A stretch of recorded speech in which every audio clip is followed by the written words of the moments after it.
Hello students, we'll start now. The paper 1 contains, that is about applied electronics. We shall begin with the second chapter of this paper, DC regulated power supplies. This topic has 20 marks of weightage board exam point of view. Therefore, this topic is very useful to score the maximum marks in the board exam. But before we could start the actual content of this topic, let us have brief revision what you have been learned in the 11th standard about the transformer. So in this session, we'll have a brief review about the transformer with the following aspects such as the structure, the construction, and its operation, also to be called as the working of a transformer. We shall review in brief a turns ratio along with suitable examples on it. Then at the last, we'll see different types of a transformer. Then we shall start with the very first sub-content about transformer construction. The figure that shows the construction of a transformer, it uses a magnetic core made up of either iron or a ferrite. On this core, two copper wires are wounded. They are called as primary and secondary coils. The two terminal in which we apply the input as a primary input, VP stand for primary input voltage, whereas the VS stands for secondary voltage that produced by the transformer. Here, the number of turns of winding of the coil, NP, indicate the number of turns of the primary windings, whereas NS indicate the number of turns of a secondary winding of a second coil. Now, these two coils are on two arms of the magnetic core. Through the core, the flux produced by any one of the coil can be linked to the second or another coil. That flux we can represent by using a phi. Greek letter phi indicate the linkage of the flux from one coil to another coil through the magnetic medium that is known as a core. So what is a transformer? Transformer is a device which transfers electrical energy from one circuit to the other circuit. That means from one coil to the another coil, which works on the principle of electromagnetic induction. Now, it contains, as per discussion, it contains two coils. One is called as a primary coil. Both the coils are made up of copper wires with insulations. So, copper wire is wounded on the two opposite arms of the core. The first is called as a primary winding coil or just simply primary winding. And the second coil is called as secondary winding.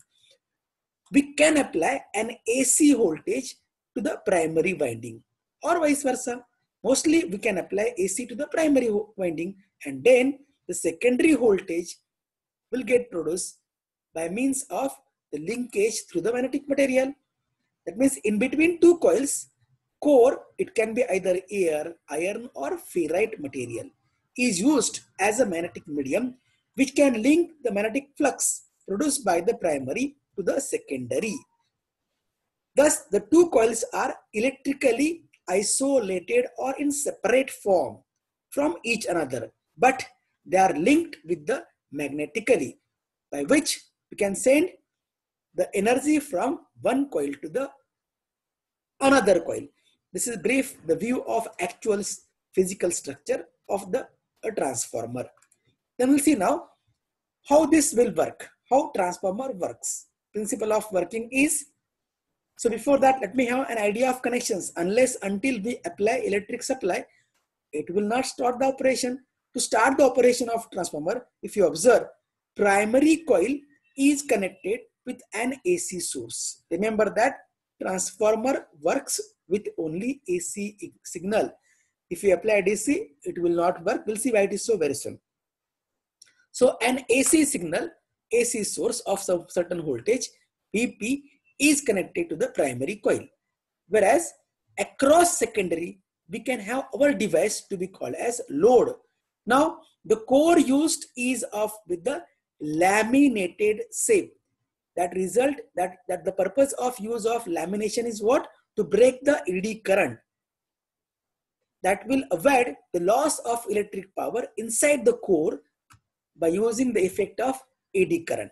So let us see now here how it works. When we apply an alternating voltage to the primary of Vp, suppose here, then across secondary we will get the voltage. But basically how it is seen now here, because the both coils are electrically separate from each another, they are not connected directly. But as we apply an AC current to the primary, result of which the current will start to flow. The nature of flow of current will be of to and fro. It can flow both direction. In positive half cycle it flows up to down, whereas in negative half cycle it can flows in reverse direction. So direction of the current will flows to and fro, result of which around the coil magnetic field are get produced. This magnetic field produced around the coil, primary coil, is also variable. The flux of the field is of phi. Magnetic flux will be of phi. So another coil which also receive the magnetic field through the core, therefore according to Faraday's law of electromagnetic induction, what happens here? By that, the coil,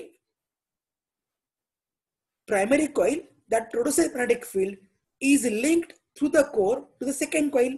Now the current is of changing nature, therefore the magnetic flux produced is also of a changing nature.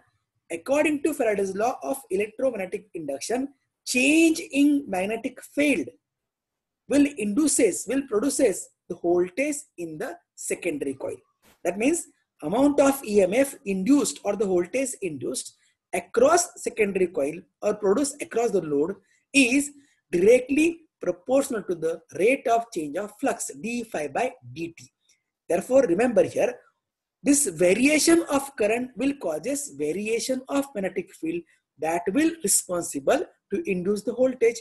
But if you apply a DC input, current will be of DC, steady current, magnetic field also of a steady, means of uniform constant magnetic field, that will not eligible to induce the voltage, because uniform field and the coil is fixed, will not induces EMF by the Faraday's law. So either coil is to be variable or magnetic field has to be variable.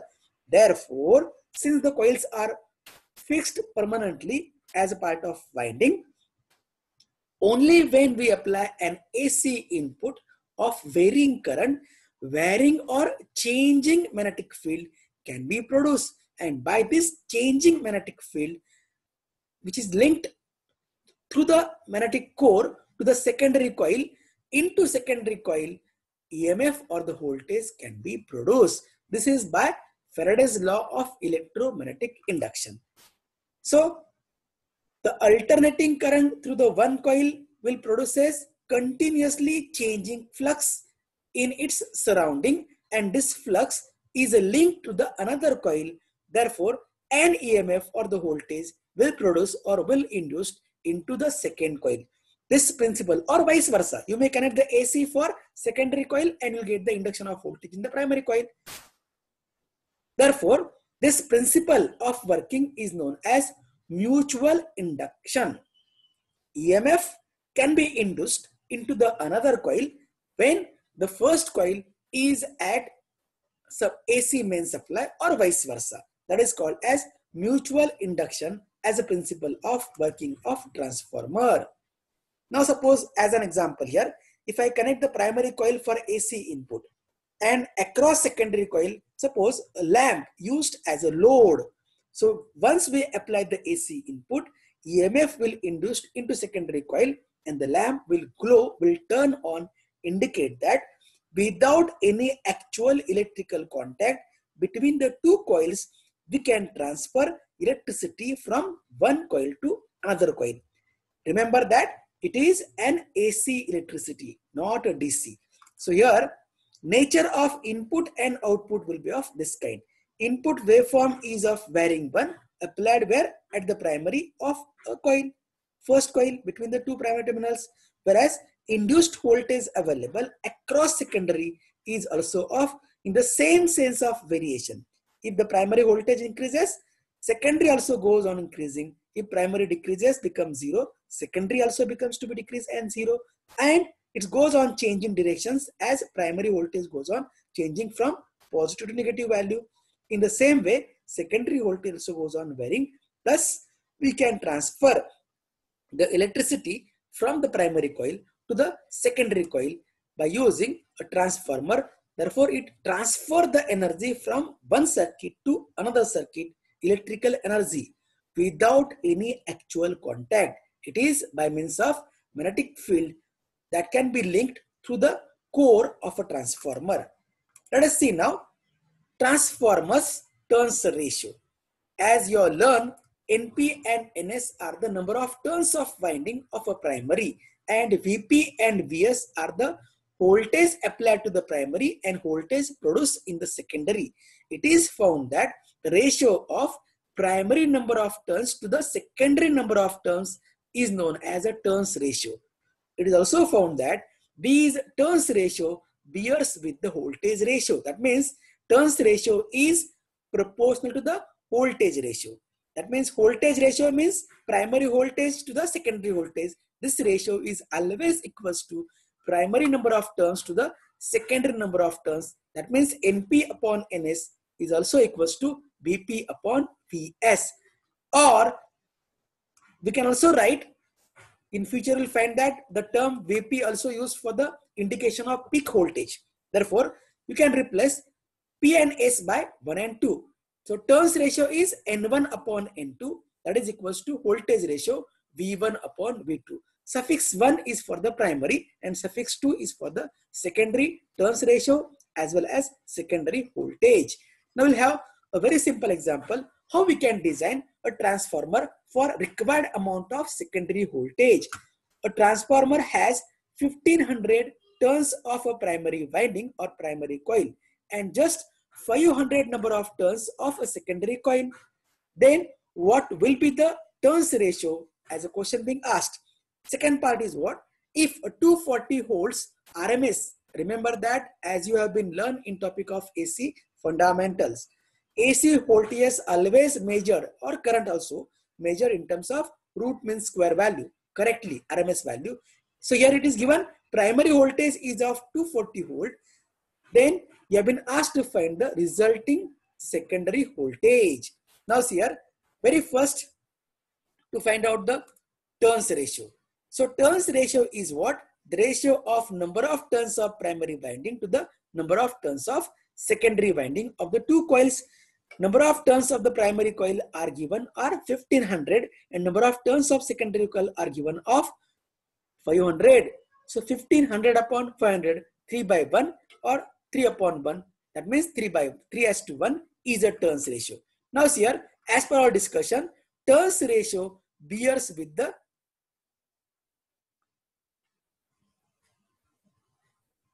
transformer ratio. Turns ratio also bears with the transformer ratio.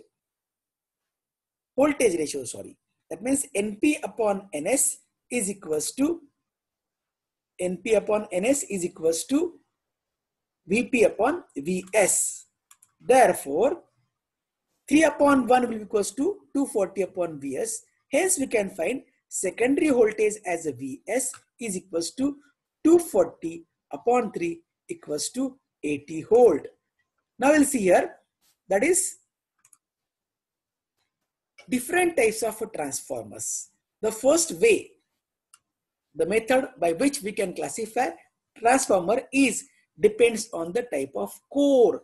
The core is a magnetic medium used in between the two coils or the two windings of transformer. It can be either air or it can be iron or it can be ferrite.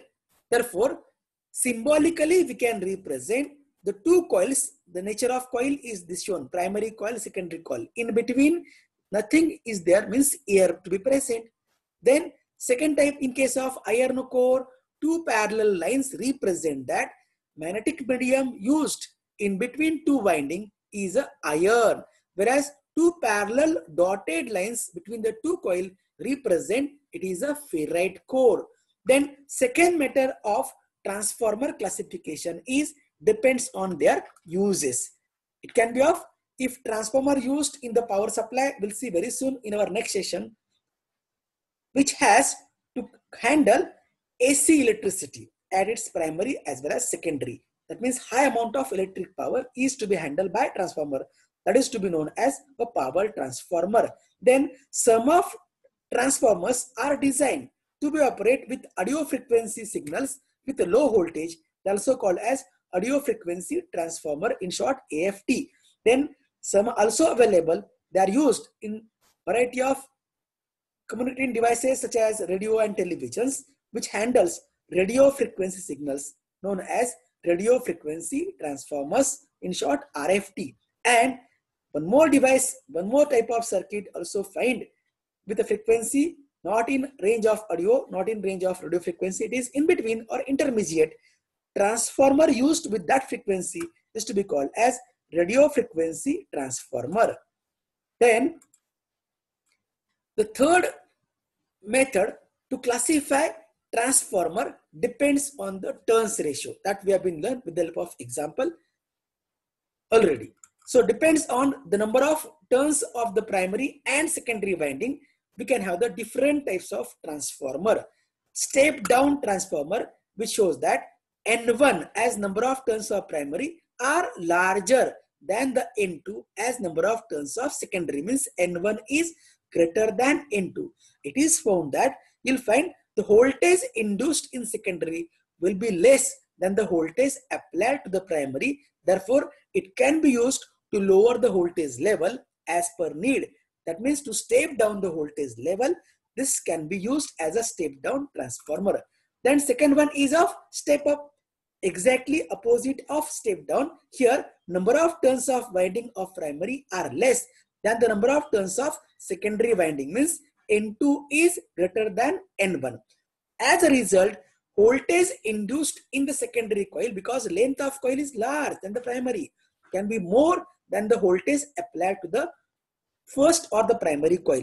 Therefore, voltage level can be stepped up or increased.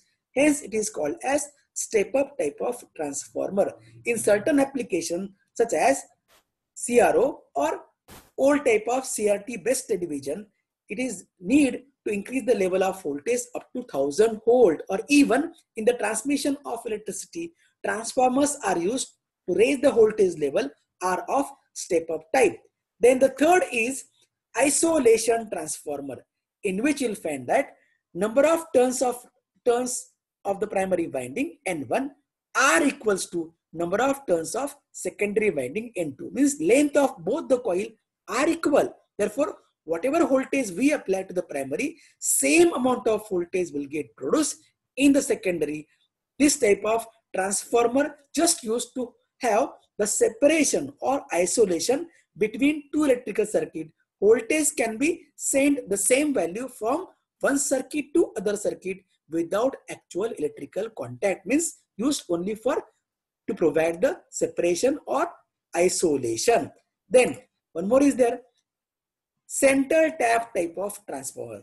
Here primary is having only one coil with the two terminals of connection, but secondary coil has a tapped at a center at the middle of the secondary winding. One more terminal is used. Therefore, it is called as center tap type of secondary. That means we can get the two voltage of equal value between these two coil, these two terminals, and remaining two will get the equal amount of one more voltage.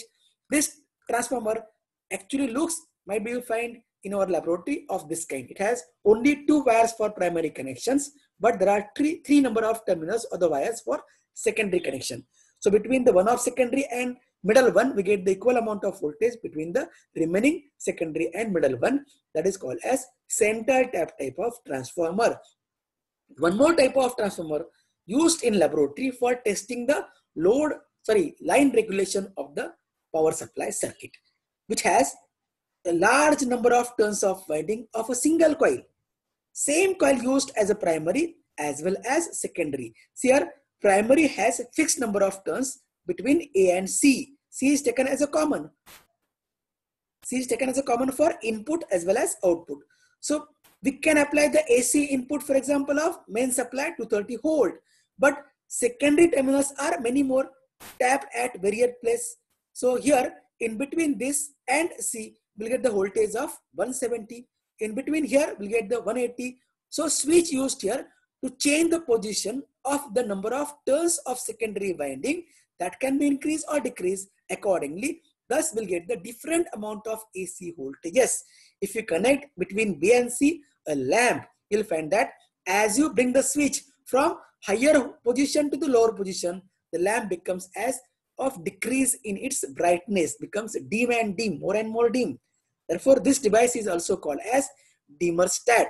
Thus, we can have the source of variable AC here from the fixed AC main supplies for testing of the power supply. We'll see in the laboratory very soon.